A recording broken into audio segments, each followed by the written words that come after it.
Olá, estimados irmãos, vamos em nome do nosso amado Salvador Jesus e com o auxílio do Santo e Bom Espírito dar continuidade aos estudos de nossas lições, lição 11, o Antigo Concerto, e vamos estudar segunda-feira. Segunda-feira tem o tópico A Malignidade do Pecado. Pergunta A. Como os israelitas reagiram às promessas de bênçãos mesmo após terem compreendido a lei proferida por Deus? Êxodo 19, 8 e Êxodo 24, versículo 3. Diz assim: Então todo o povo respondeu a uma voz e disse: Tudo o que o Senhor tem falado faremos. E relatou Moisés ao Senhor as palavras do povo. O outro texto.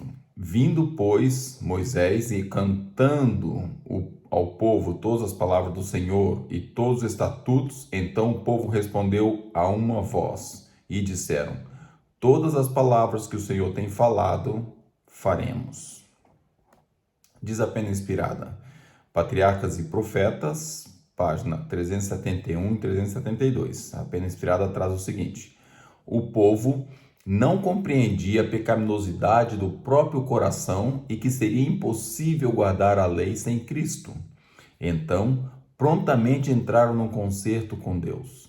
Entendendo que eram capazes de estabelecer a própria justiça, declararam: Tudo o que o Senhor tem falado, faremos e obedeceremos. Haviam testemunhado a proclamação da lei com terrível majestade e tremeram de terror diante do monte. E, ainda assim, apenas algumas semanas se passaram antes que quebrassem o concerto com Deus e se curvassem em adoração a uma imagem de escultura.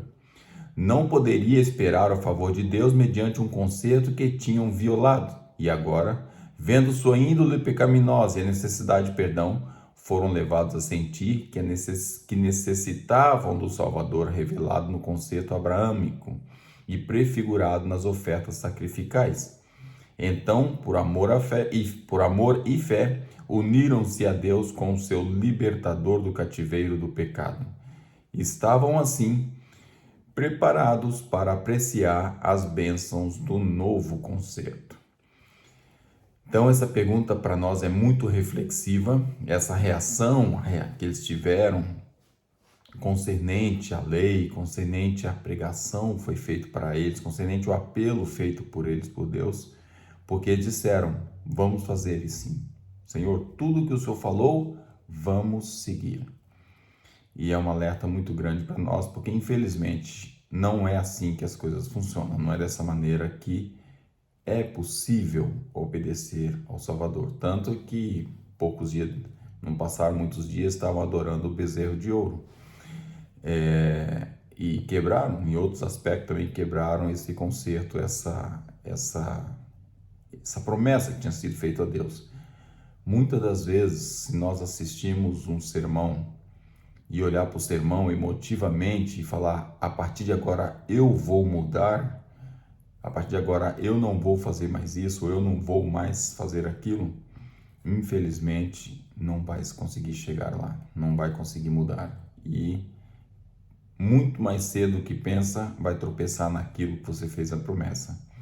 Muito pelo contrário, vamos ver no segmento do estudo que, diferente disso tudo, pode-se, de outra maneira, lidar com as coisas sagradas e através de Cristo, a sua graça, o seu Santo Espírito, a comunhão com Deus, estudo a sua palavra, aí sim, é o caminho correto para conseguir trilhar os caminhos do Senhor. Mas vamos seguir a nossa lição. Pergunta B. Quais eram os termos deste concerto?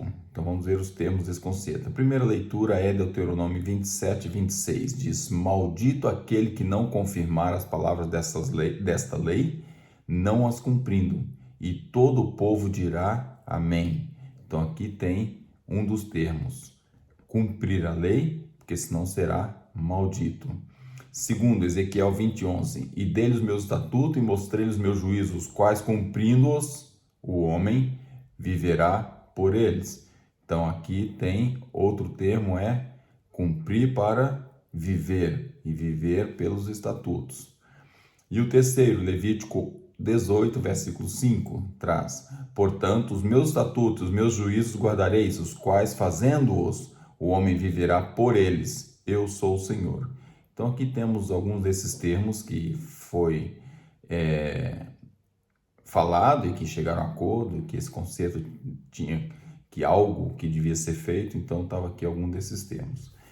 A pergunta C traz o seguinte: semelhante à nossa condição natural, o que eles foram incapazes de compreender. Então, isso também acontece conosco, se não estivermos atentos. O profeta Jeremias, no capítulo 17, versículo 9, diz: enganoso é o coração, mais do que todas as coisas, e perverso, quem o conhecerá? Portanto, aqui o profeta realmente muito realista, sabendo de como é o ser humano, sabendo de como funciona o homem pós-pecado, ele traz uma expressão muito correta. Enganoso é o coração. Então, devemos ter noção disso, que ele é enganoso, ele é perverso e por ele mesmo não consegue seguir os preceitos divinos. O profeta Isaías, capítulo 1, versículos 5 e 6, diz assim: porque seríeis ainda castigados, se mais vos rebelaríeis? Toda a cabeça está enferma e todo o coração fraco.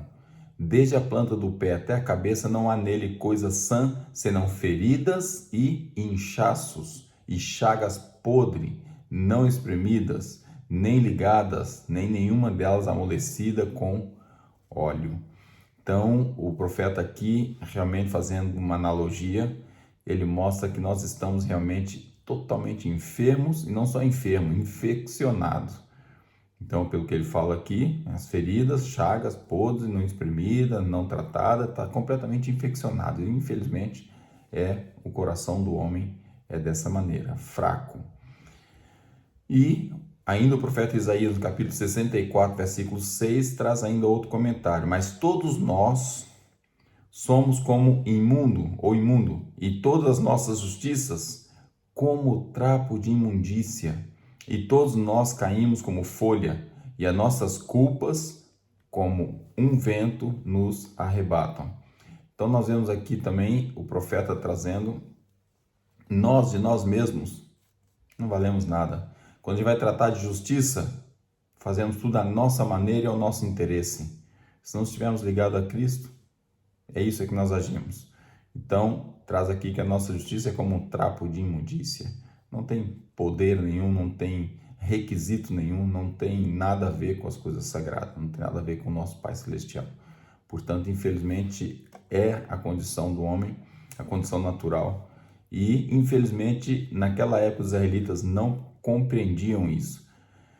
E, mais infelizmente ainda, hoje nós, com toda a história que nós temos registrada na Bíblia, com todos os acontecimentos que ele tem, com todos os erros que se cometeram no passado, nós infelizmente às vezes não compreendemos também na prática. Na teoria até estudamos, achamos interessante, mas na hora da prática, infelizmente às vezes não compreendemos ou não chegamos a interiorizar essa condição natural do homem. E isso normalmente nos leva à queda. Vamos ver aqui a pena inspirada, Patriarcas e Profeta, página 524, diz o seguinte: não podeis servir ao Senhor, disse Josué, porque Ele é um Deus santo. Ele não perdoará suas transgressões nem os seus pecados. Antes que pudesse haver qualquer reforma permanente,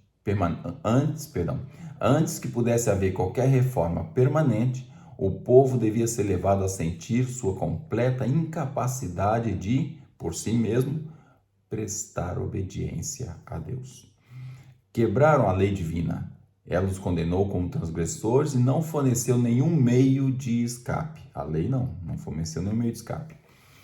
Enquanto confiavam na própria força e justiça, vamos lembrar aqui entre parênteses aquele termo, né? Tudo que o Senhor falou faremos. Ou quando nós achamos assim, eu vou mudar a minha vida, seja o que for. Mas diz, enquanto confiavam na própria força e justiça, era impossível alcançar o perdão dos seus pecados. Não podiam cumprir as reivindicações da perfeita lei de Deus.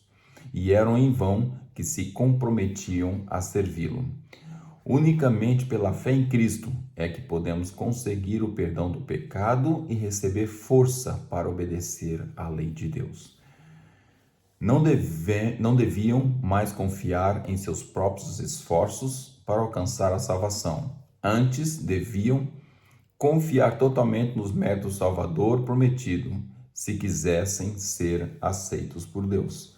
Então, isso acontece a mesma coisa conosco hoje. Assim como eles falharam ao dizerem, nós vamos fazer tudo o que o Senhor diz, nós falhamos quando achamos assim, preciso mudar de vida, eu vou mudar de vida. Isso não funciona. Unicamente pela fé em Cristo. E essa fé em Cristo nos traz a prática. Oração, culto matutino com a família, durante o dia estar em comunhão com Deus, culto vespertino com a família, tirar um tempinho para ler a Bíblia, estudar a palavra de Deus, estar interiorizando a necessidade de mudança, deixar que Cristo resgate. Ele deixou, quando foi para o céu, o Consolador, a pessoa do Espírito Santo. E o Espírito Santo pode sim trabalhar em seu coração. Jesus disse: estou à porta e bato. Se alguém ouvir a minha voz e abrir a porta, eu entro. Então nós devemos ouvir a voz de Cristo, deixar que o Espírito Santo entre em nosso coração. Cristo vai estar ali fazendo um trabalho impressionante, imprescindível para a nossa salvação. E aí realmente nós vamos conseguir alcançar aquilo que é preciso para aquilo que é preciso para a nossa salvação. No estudo de amanhã, nós vamos ver a confirmação do concerto, vamos depois no fim da lição, no período da lição, ver realmente a necessidade de como fazer um concerto correto com Deus. Mas devemos lembrar que o pecado, a malignidade do pecado está existente no nosso coração. E nós não temos capacidade de gerir isso, de fazer a gestão desse pecado ou da nossa salvação por nós mesmos, unicamente pelo amado Salvador Jesus. Que possamos entregar o nosso coração a Ele, possamos seguir as reivindicações necessárias para que possamos santificar cada um de nós a cada dia, santificar a família, para que a igreja possa santificar-se, pedir a chuva serôdia para concluir a obra nesse mundo tão desolador que está ficando. Que Jesus possa vir em breve, possamos fazer a nossa parte nesse trabalho, cada um de nós. É meu sincero desejo e oração de sempre. Amém.